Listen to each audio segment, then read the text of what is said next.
Bon, bah, ce matin, je voulais vous montrer. Donc, j'ai eu un souci il y a 2 nuits. C'est pas la nuit dernière, la nuit avant. Donc, on le voit là. Les sangliers sont rentrés. Et regardez les traces et les dégâts qu'ils ont fait. Donc, tout ça, c'est les sangliers qui prennent les errants et puis qui cherchent les grains. On le voit bien là. Hein.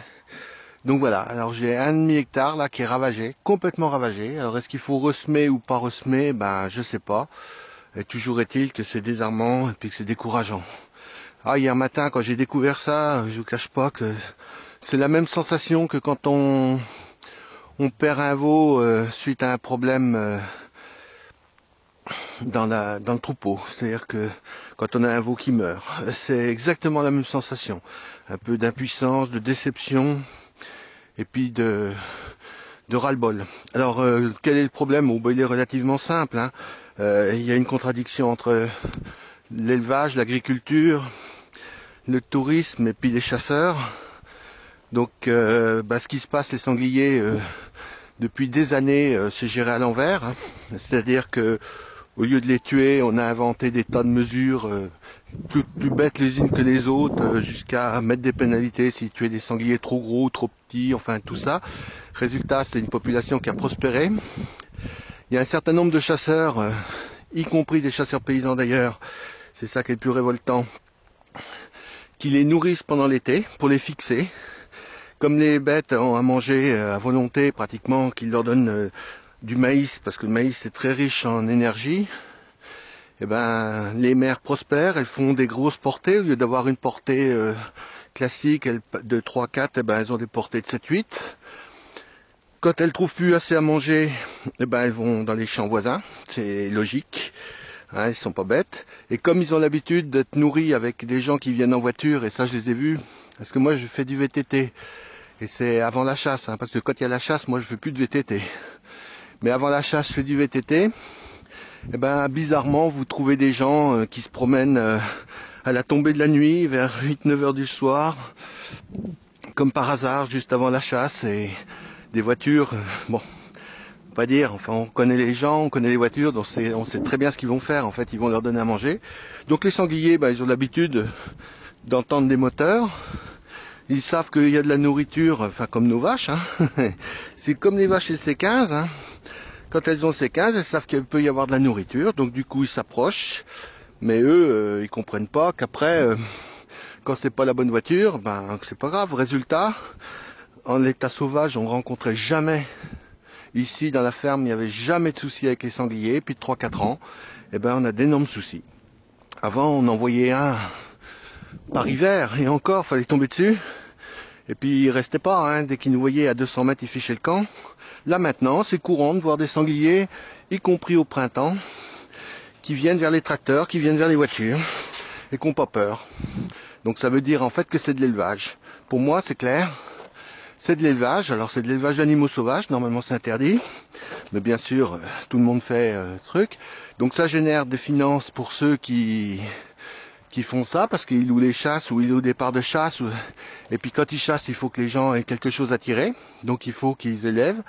Sauf que moi je suis éleveur de bovins, si mes bovins sortent chez mon voisin ou s'ils divaguent sur la route, j'ai droit à des soucis.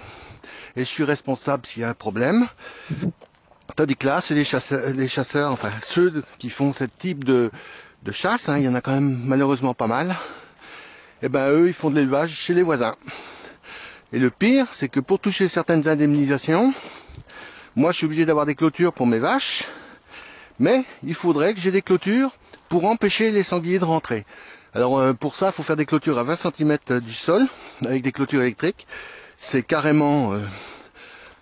c'est du boulot. Je vois pas pourquoi c'est à moi d'aller me protéger mes cultures. 2, c'est quasi insalable parce que dès qu'on fait... Tiens, ils ont fait des dégâts là-bas aussi, sous le pré. Dès qu'on fait ça, on est... c'est un énorme travail, c'est à notre charge, et puis l'efficacité est très douteuse parce qu'en fait à 20 cm, 30 cm du sol, il faut la moindre branche, la moindre herbe fait contact, et la clôture électrique marche plus, et ça je peux vous dire que les cochons, ils savent tout de suite le repérer. Donc voilà, on est dans une impasse totale. C'est le conflit. Alors les premiers écologistes de France, en fait, ils sont les premiers. C'est eux qui vont détruire le biotope. Et sous prétexte de régulation, eh ben ils font n'importe quoi. Ils s'arrogent des droits qu'ils n'ont pas et ils arrogent surtout les droits d'embêter les autres et de créer les soucis chez les autres. Et pour finir, ben moi je sais qu'il y a des études qui sont secrètes parce qu'il ne faut pas en parler. Mais il y a des territoires où il n'y a plus de chasseurs, donc il n'y a plus d'agrénage, donc il n'y a plus de... Et on revient à des populations raisonnables. Alors, soi-disant les régulateurs, là, ils me font un peu marrer. Enfin, c'est facile, moi, si je faisais de l'élevage chez les autres, c'est sûr que j'aurais pas de soucis. Pour finir, il y a quand même une chose qui est complètement folle, c'est que moi, si je voulais les chasser, il faudrait que je prenne une assurance, un permis qui coûte quand même 400 €, mine de rien. Et puis après, c'est là, tenez-vous bien, c'est extraordinaire. Après, il faut payer à chaque animal tué, sous forme d'une bague. Donc on est dans quelque chose qui est complètement débile. Je sais pas qui est-ce qui a inventé ça. Enfin, on est dans le pays des taxes, hein, de toute façon, donc on voit bien, c'est toujours pareil. Chaque fois qu'on peut en inventer une, on en fait une. Mais on arrive au résultat inverse de celui recherché, c'est-à-dire qu'en fait, quelqu'un qui n'a pas de bague ne peut pas tirer les sangliers. Et quand on a une surpopulation, comme il y a maintenant, puisqu'il y a plus de sangliers que de cochons, et il y a bientôt plus de sangliers que d'hommes dans notre coin, eh ben, ça devient ingérable. Alors après, il va falloir faire un choix, hein.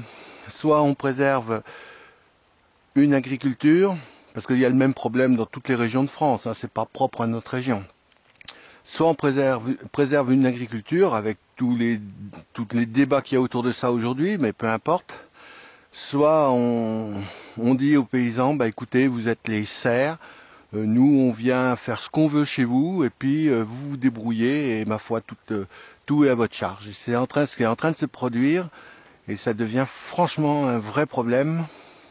C'est vrai pour la chasse, c'est vrai pour d'autres choses, et c'est inadmissible. Il y arrivera un moment où on ne pourra pas demander aux mêmes d'être les larbins de service, de nourrir à la fois la planète et en même temps d'assumer tous les ennuis liés à d'autres activités. Et je vais prendre un autre exemple qui me choque profondément.